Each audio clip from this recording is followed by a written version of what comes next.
Hey everyone, today we're diving into Plasticity versus Blender for 3D modeling and animation.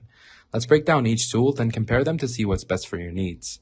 First up, we have Blender. It's a free, open-source 3D creation suite, perfect for modeling, animation, rendering, and more. Its extensive feature set supports everything from organic sculpting to complex simulations. However, Blender's interface can feel overwhelming for beginners, and its polygon-based workflows require managing topology.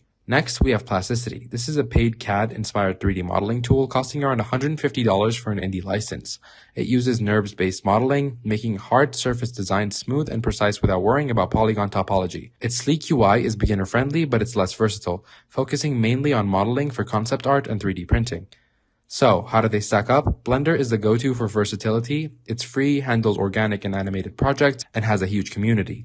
But its learning curve is steep. Plasticity shines for hard surface modeling with a fast, intuitive workflow, but it's paid and lacks animation or rendering tools, often requiring exports to Blender for finishing. Here's a quick chart to sum it up. Blender's your all-in-one free solution for diverse projects, while Plasticity is ideal for quick, precise hard surface designs. Choose based on your project and your project needs.